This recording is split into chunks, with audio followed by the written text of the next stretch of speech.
We're continuing with the theme which I entitled The Cross in My Life. This teaching is taken mainly from the Epistle to the Galatians, and in the previous session I began by pointing out that the Galatian Christians, although they were Spirit baptized and had witnessed miracles of God in their midst, were under a sinister satanic power which Paul defined as witchcraft. And the evidence was that they'd lost the vision of the cross. They no longer really grasped what had been accomplished for them and in them through the cross. The result was that they had degenerated into carnality and legalism and were at least in danger of coming under a curse. And I sought to point out that there are two main aspects to the cross. There's what the cross does for us, which we all get excited about, and quite a lot of people preach about.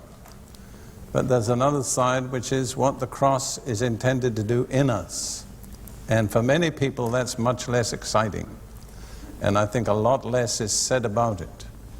And I would suggest to you the results of that not being taught are manifest in the church today. In fact, without going into a lot of details, we have seen a lot of sad scandals and problems recently in the church, in the United States and other nations.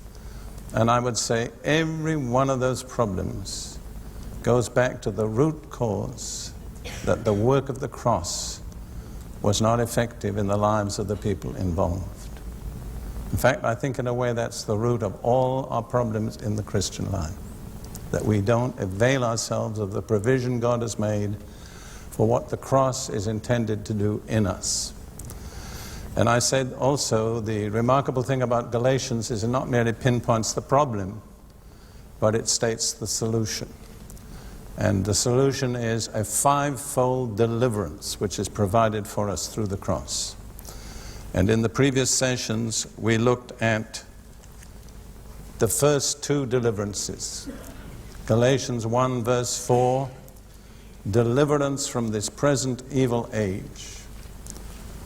May I just ask a question, because it interests me. I'm not trying to pinpoint anybody, but for how many of you was that a new thought, that we've been delivered from this present evil age? Would you just raise your hand so that I can see? Well, that's really the majority of the people here. I expected it would be that way.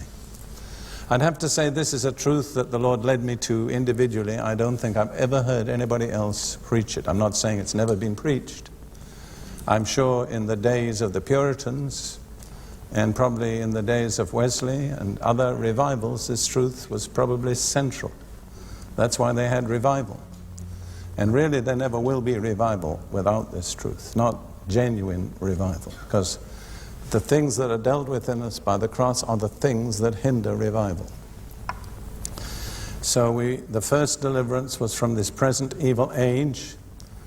The second deliverance, how many of you can remember what that was? From the law. That's right. And that was one which shocked some of you. I do want to say again emphatically, I am not talking about civil law. I'm not talking about the law of the nation. I'm talking about the law only as a means of achieving righteousness with God. I personally believe the New Testament teaches that basically, with a few exceptions, Christians are obligated to be law-abiding people. The only exceptions would be where the civil law conflicts with our duty to God, in which case our duty to God must come first. All right, now there are three more deliverances that I want to deal with in this session. The next one is in the verse following deliverance from the law. Galatians 2:20.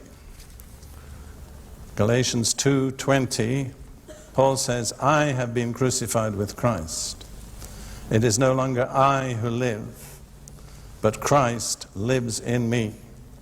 And the life which I now live in the flesh, I live by faith in the Son of God, who loved me and gave himself for me. And notice again, it's the sacrifice of Jesus on the cross that provides this deliverance. Now, what is it that is dealt with in verse 20? And you can answer not just in one word, but in one letter. I, that's right. The old ego. You know, ego is the Latin word for I. I think this is as important as any deliverance that's mentioned in Galatians. I have been crucified with Christ. The old King James says, I am crucified with Christ. It's not just something that has happened, it's something that's a continuing state of my being. I am continuously and permanently crucified with Christ. I have come to the end of myself. How many of you, don't put your hands up here, how many of you have had a hard time coming to the end of yourself? I see some of you are willing to put your hands up anyhow. How many of you discovered that God sometimes has to use a very hard road to bring us to the end of ourselves? And we complain and we are disturbed and upset and we think, God, what are you doing with me? He's bringing you to the place where Galatians 2:20 really is true in your life. I am crucified with Christ. I've come to the end of me. You see, like most ministers, I've dealt with all sorts of people in all sorts of places. And I meet many people who are running away from their problems.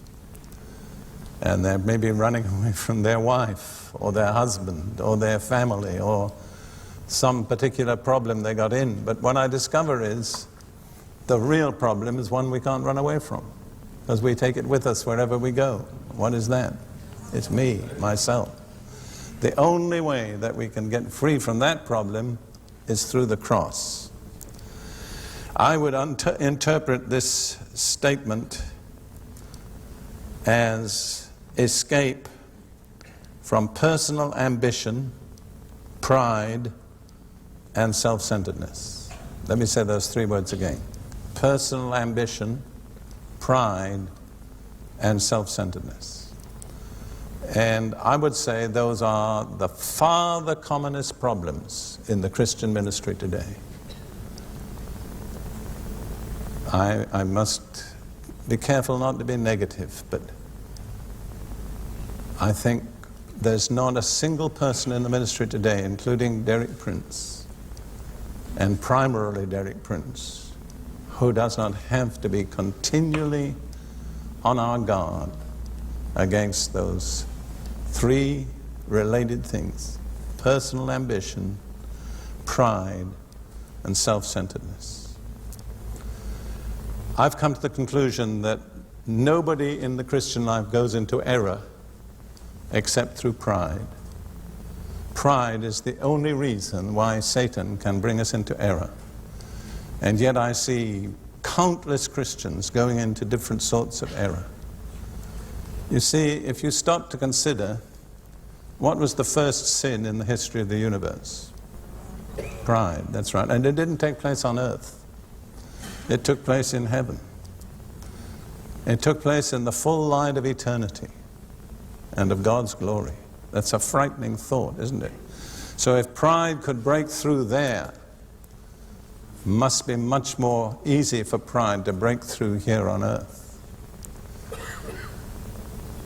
Somebody said this to me once, and I think it's worth bearing in mind. Pride is a sin about which Satan never makes you feel guilty.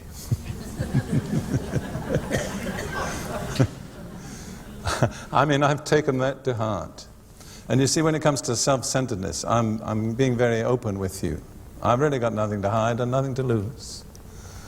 I'm in the ministry because God has put me there, and as long as it pleases Him to keep me there, I'll be there. And when that's over, I'm not hanging on to anything that I know of. But I was born an only child. I never had brothers or sisters. But I was blessed with a good brain, and I was always successful at school and in college. Basically, I expected to be number one. And I made my way up to the age of 25 that way. A brother that has ministered with me quite a lot in the past said one day that I was the most, what did he say? Self-reliant person he'd ever met. I don't know whether that's true or not. But all through the first 25 years of my life, I relied on myself. And within limits, I did a good job. Then God revealed himself to me and started to change me.